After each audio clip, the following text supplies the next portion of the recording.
नमस्कार दोस्तों, मैं हूं महेंद्र दोगने, मोटिवेशनल स्पीकर और लाइफ कोच। और आज मैं आपको बताने जा रहा हूं ऐसे 5 शब्दों के बारे में जिन्हें यदि आपने ठीक से जान लिया, उन्हें समझ लिया, तो आपके जीवन में असफलता कभी नहीं आएगी। आप हमेशा ही आगे बढ़ते रहेंगे और सफलता पाते रहेंगे। इस वीडियो को बड़े ध्यान से देखिएगा और समझिएगा, क्योंकि तीसरा, चौथा और 5वां शब्द बहुत ही ज्यादा इंपॉर्टेंट है, क्योंकि उस शब्द के द्वारा बड़े से बड़े लोगों ने सफलता हासिल की है। तो चलिए जानते हैं कि वो 5 शब्द कौन से हैं जो आपके जीवन को बदल सकते हैं। सबसे पहला शब्द है पेशेंस। पेशेंस का मतलब होता है धैर्य, और धैर्य का असली मतलब होता है सही वक्त का इंतजार करना। अब धैर्य का मतलब होता है सही वक्त का इंतजार करना, लेकिन बहुत लोग इस बात को नहीं समझ पाते हैं कि हमें सही वक्त का इंतजार क्यों करना है। तो इस बात को समझिए, हमें सही वक्त का इंतजार करना है 2 चीजों के लिए। पहला, हमें धैर्य रखना है दूरगामी उद्देश्यों के लिए। हमारे जितने भी दूर के लक्ष्य हैं जिन्हें पूरा होने में अभी काफी समय बाकी है, उस समय में हमें धैर्य रखना है।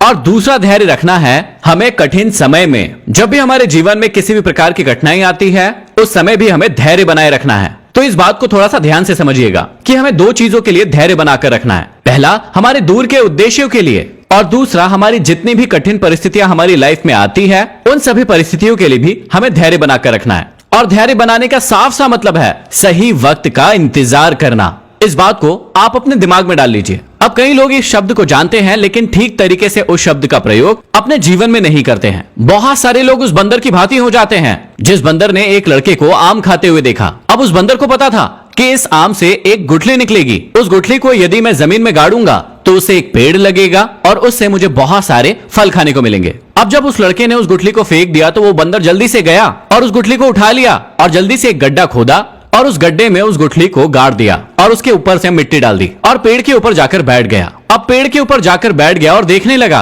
कि ये पेड़ कितनी देर में उगेगा, उससे फल कब आएंगे और मैं उसे खाऊंगा। लगभग आधे घंटे का समय बीत गया, लेकिन वहां से कोई पेड़ नहीं आया। अब बंदर परेशान हो गया, विचलित हो गया कि यहाँ से तो कोई पेड़ निकल ही नहीं रहा है, अब मैं क्या करूंगा। अब उससे रहा नहीं गया, वो नीचे कूदा और उसने उस गड्ढे को वापस खोदा। उसने गुठली को निकाल लिया और उसने सोचा शायद से गड्ढा ही खराब है, इसलिए कोई पेड़ अभी तक आया नहीं है। अब उसने दूसरा गड्ढा खोदा और वहां पर उस गुठली को फिर से गाड़ दिया और फिर से मिट्टी से ढक दिया। अब वो वापस से जाकर पेड़ पर बैठ गया और लगभग 1 घंटे तक इंतजार किया, लेकिन इस बार भी कोई पेड़ नहीं निकला। वो बहुत ही परेशान हो गया, झल्लाने लगा कि अभी तक कोई पेड़ क्यों नहीं निकला है। अब उससे फिर से रहा नहीं गया, वो नीचे कूदा और उसने गड्ढे को खोदा और उसने गड्ढे को खोदकर गुठली को बाहर निकाला। अब उसने गड्ढे को देखा और गुठली को देखा। उसने सोचा शायद ये गुठली ही बेकार है, इसलिए कोई पेड़ आ ही नहीं रहा है। अब आप लोग सोच रहे होंगे कि ये तो कितनी मूर्खतापूर्ण बात है कि कोई भी पेड़ इतनी जल्दी कैसे निकल सकता है। वो बंदर तो मूर्ख है, बिल्कुल मूर्ख है। लेकिन उसी प्रकार की मूर्खता हम में से कई लोग करते हैं, काम करते नहीं हैं और उससे ही पहले फल की इच्छा करने लगते हैं। और इसी समय के लिए जरूरी होता है असली धैर्य, कि जब भी आप अपने लक्ष्य के लिए आगे बढ़ रहे हो या आपके जीवन में बहुत सारी समस्याएं, बहुत सारी कठिनाइयां आ रही हो, उस समय आपको धैर्य की जरूरत पड़ती है। अब इस पक्षी को ध्यान से देखिए कि किस प्रकार से एक ही जगह पर ये बहुत देर तक टकटकी लगाकर बैठा रहता है, न हिलता है न ढुलता है, पूरे समय धैर्य के साथ एक ही जगह पर बैठा रहता है, क्योंकि इसे पता है यदि मैं धैर्य नहीं रखूंगा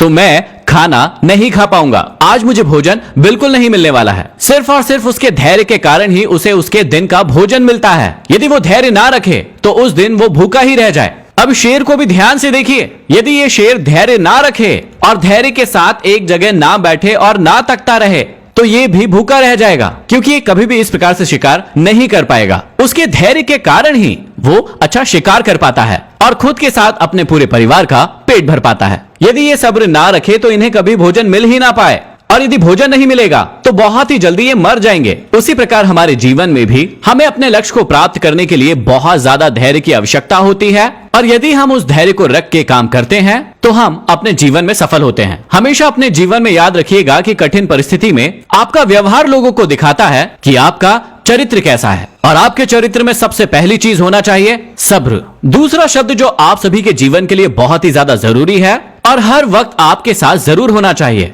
वो है फोर्टिट्यूड। और फोर्टिट्यूड का मतलब होता है सहनशीलता। सहनशीलता का मतलब होता है कि आपके जीवन में जब भी बहुत ही कठिन समय चल रहा हो, आपके जीवन में बहुत ही संघर्ष भरा समय चल रहा हो, उस समय में आप बहुत ही शांति के साथ, बहुत ही साहस के साथ उस चीज को झेल पाएं। उस चीज की क्षमता को कहते हैं सहनशीलता।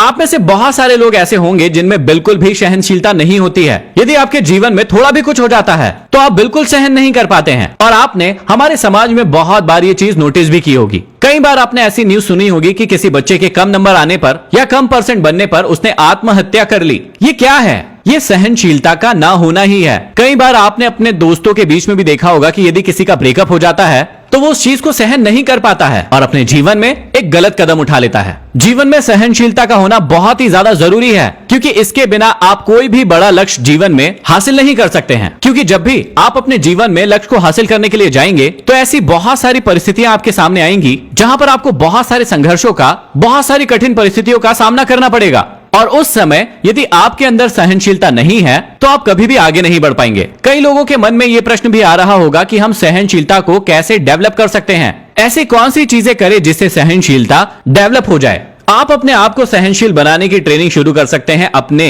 घर से ही। कई बार आपके घर में ऐसी बहुत सारी छोटी छोटी सी चीजें हो जाती है जहां पर आप चीजों को सहन नहीं कर पाते हैं। जैसे मान लीजिए आपके घर में लाइट चली गई और आपको बहुत ज्यादा गर्मी लग रही है। अब कई लोगों को आपने देखा होगा कि लाइट जाने के बाद वो लोग बहुत ज्यादा परेशान हो जाते हैं। वो लोग बहुत ज्यादा बेचैन हो जाते हैं कि मुझे बहुत ज्यादा गर्मी लग रही है, लाइट क्यों नहीं आ रही है, मैं बहुत ज्यादा परेशान हो गया हूं। ये दिखने में बहुत ही छोटी सी चीज है, लेकिन ये आपकी सहनशीलता को बहुत ज्यादा बढ़ा सकता है। इसलिए अगली बार जब भी लाइट जाए और आपका पंखा काम ना करे तो आप बहुत ज्यादा बेचैन ना हो। आप इत्मीनान से जो भी काम कर रहे थे उसे करते रहिए। थोड़ी देर पसीना आएगा, थोड़ी देर बेचैनी होगी, थोड़ी देर अलग सा लगेगा, लेकिन उसके बाद आपको उस चीज की आदत हो जाएगी और आप ज्यादा सहनशील महसूस करेंगे। अब जैसे कई लोगों को भूख सहन नहीं होती है। यदि उनको भूख लगी है और उस समय उन्हें कुछ खाने के लिए ना मिले तो वो बहुत ज्यादा बेचैन हो जाते हैं, उनका सरदर्द करने लगता है या और प्रकार की शारीरिक दिक्कतें होने लगती है। तो यहाँ से भी आप अपनी सहनशीलता को धीरे धीरे बढ़ा सकते हैं।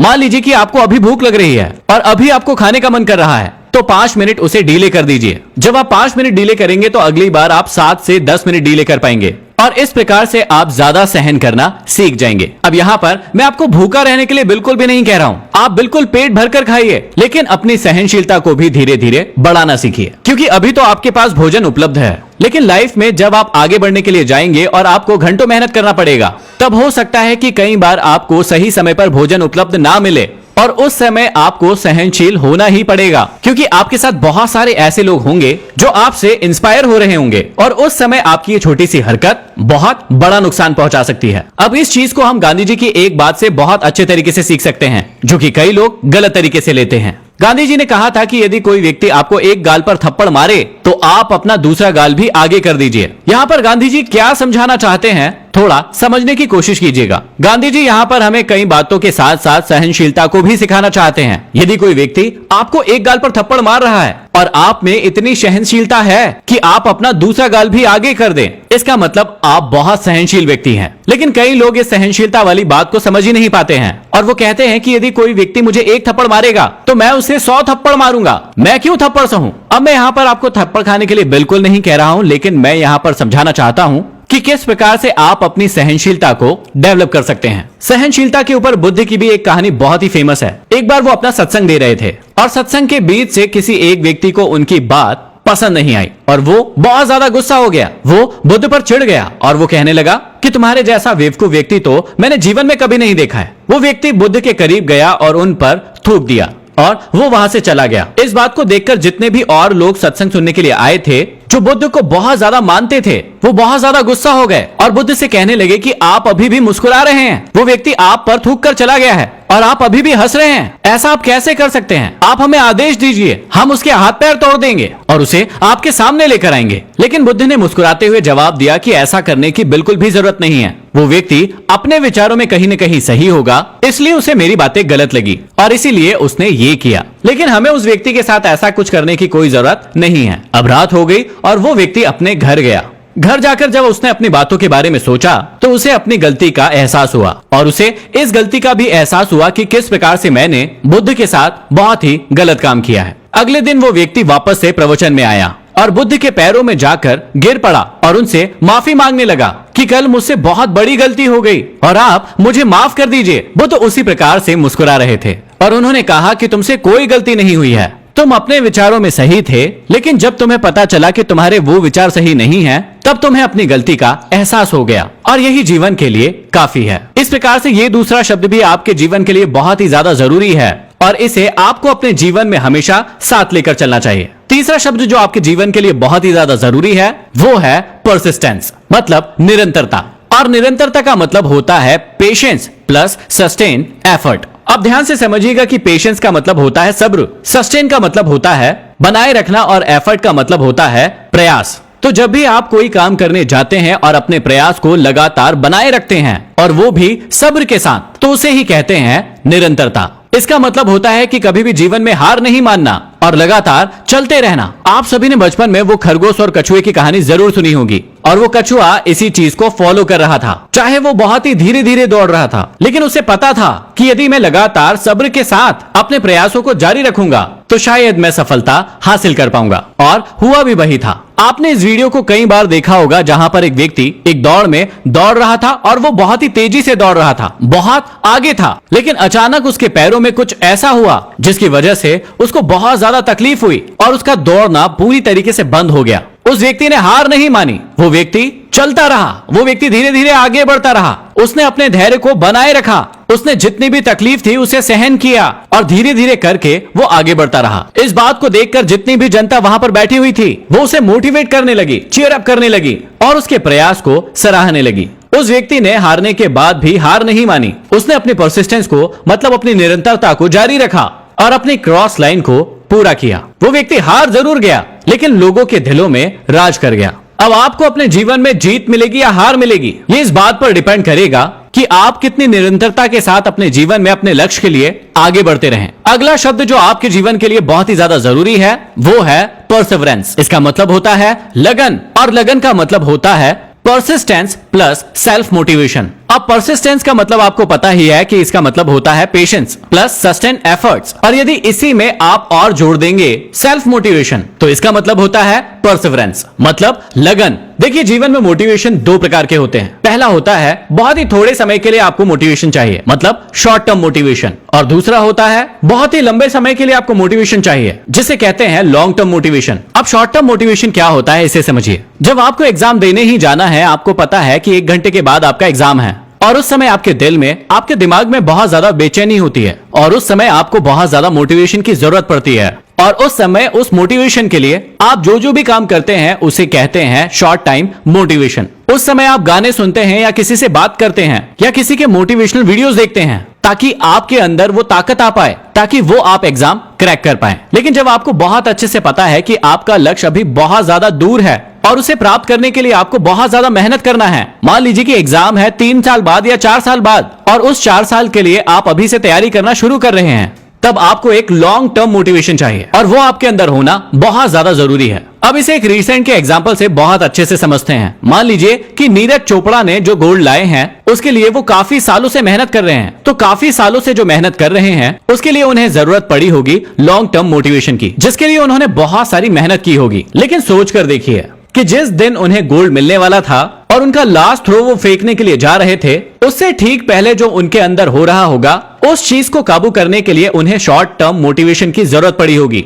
और उस शॉर्ट टर्म मोटिवेशन को उन्होंने अलग अलग तरीके से अपने अंदर हासिल किया होगा और उस लास्ट थ्रो को फेंका होगा, जिसकी वजह से उन्हें गोल्ड मेडल मिला है। तो जब भी आप अपने लक्ष्य को प्राप्त करने के लिए जाएंगे तो हमेशा अपने दिमाग में इस बात को याद रखिएगा कि मोटिवेशन 2 प्रकार के हैं। एक शॉर्ट टर्म के लिए आपको चाहिए, मतलब एंड मूवमेंट के लिए आपको चाहिए, और एक शुरुआत से आखिरी तक पहुंचने के लिए चाहिए। जब आप इन दोनों तरीके के मोटिवेशन को अपनी लाइफ में मिक्स करेंगे और सस्टेन वे में आप मेहनत करते रहेंगे, आगे बढ़ते जाएंगे, उसे ही कहेंगे आपकी लगन। और 5वां शब्द है डिटर्मिनेशन, मतलब दृढ़ संकल्प। और दृढ़ संकल्प का मतलब होता है जो आपने परसिस्टेंस सीखा था उसी का ही मानसिक रूप कहलाता है दृढ़ संकल्प या डिटर्मिनेशन। अब इस बात को समझिएगा कि परसिस्टेंस में आपको सस्टेन एफर्ट्स को डालना था अपने फिजिकल फॉर्म में, लेकिन यहाँ पर फिजिकल फॉर्म के साथ साथ आपके मेंटल फॉर्म को भी आपको ठीक रखना होगा और इसीलिए जरूरत पड़ेगी डिटर्मिनेशन की, मतलब दृढ़ संकल्प की। दृढ़ संकल्प का वही मतलब होता है जो आपने मूवीज में सुना है कि एक बार जो मैंने कमिटमेंट कर दी फिर तो मैं अपने आप की भी नहीं सुनता।